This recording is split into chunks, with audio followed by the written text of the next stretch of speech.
이 깃볼 모양이 이제 우리 칼처럼 유선형으로 둥그렇게 이렇게 되지 않고 하나의 직선으로 칼처럼 보이는, 그래서 우리가 칼기라고 말을 많이 합니다. 근데 이 칼기는 대개 보면은 이제 안면 거상술을 하고 나서 생기는 경우가 많죠.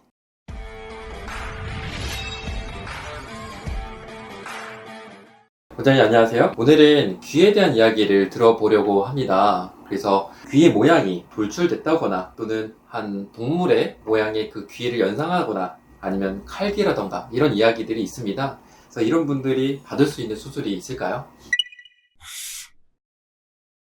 네, 오늘은 귀 성형에 대해서 미용적으로 어떻게 우리가 이 수술을 하는 방법, 또 수술을 함으로써 어떤 이점이 있는지 이런 것에 대해서 제가 말씀드리도록 하겠습니다. 우리가 귀는 자구가 두 개가 있죠. 두 개가 있다 보면은 우리 몸에서 자구가 두 개가 있는 것 중에 완전 100% 대칭인 거는 거의 없다고 보시면 됩니다. 예. 얼굴도 보면은 뭐 오른쪽하고 왼쪽하고 우리 골격도 차이 나고, 눈도 보면은 오른쪽은 평평한데 왼쪽은 뭐 굴곡이 있다든지 이런 식으로 모든 우리 몸에 있는 두 개의 구조물은 항상 비대칭이다, 이렇게 생각하시면 됩니다. 그런데 우리가 귀 같은 경우에도 보면은 이제 귀가 오른쪽하고 왼쪽이 크기가 다른 것도 있고요. 또 모양 자체가 또 다른 경우도 있을 수 있죠. 그래서 대개는 이제 선천적으로 귀가 좌우가 이 밸런스가 안 맞고 비대칭인 경우가 많다 보니까 태어나자마자 어릴 때 뭐 붕대를 감아 놓는다든지 부모 올 때는 이렇게 하면은 어느 정도 어릴 때 하면 교정이 가능하다고도 이야기를 합니다. 그렇지만 이제 우리가 자라면서 보면은 이제 오른쪽이 예를 들어서 우리가 당나귀기라 하죠. 귀가 이렇게 튀어나온다든지 좌우에서 한쪽이 이렇게 들어 누운다든지 이런 경우가 있죠. 그것은 여러분 귀 보시면은 위쪽에 요 위에 귓바퀴 안쪽에 보면은 연골, 이 연골이 과다하게 뒤쪽으로 많이 자라게 되면은 이제 이 앞에 있는 주름이 거의 없어지면서 귀가 이렇게 나오게 되고요.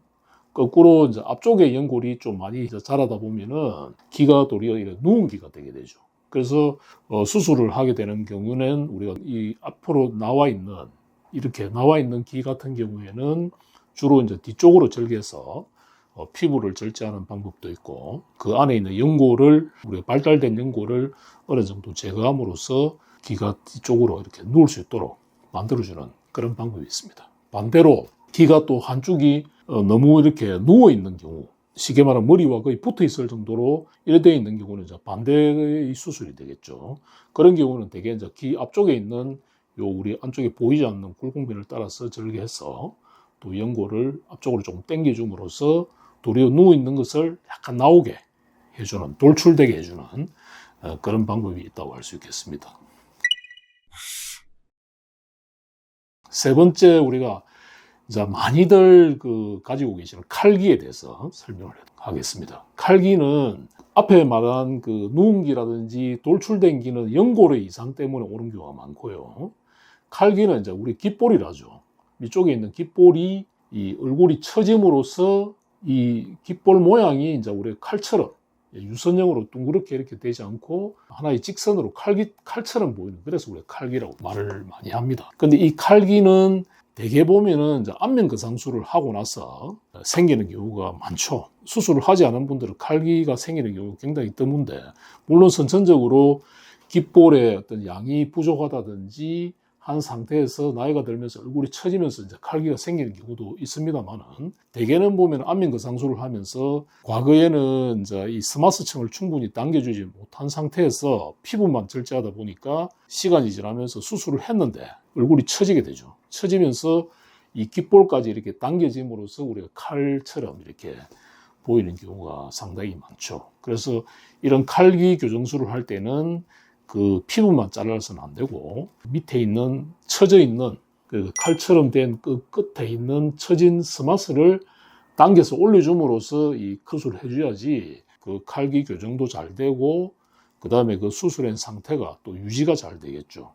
그래서 오늘은 이 세 가지 귀 성형의 대표적인 수술 세 가지에 대해서 말씀을 드렸습니다. 이제 그러면 귀 성형을 하고 나서 관리를 어떻게 하면 더 좋을지, 뭔가 힘이 가해진다거나 그런 것들도 어느 정도 이후에 가능한지 그런 것들이 궁금합니다. 수술은 저 되게 물론 연골을 우리가 재구성하고 또 피부도 절제하고 봉합을 하게 되고 이러다 보면 상처가 아무런 데는 최소한 우리가 3주 정도는 필요하거든요.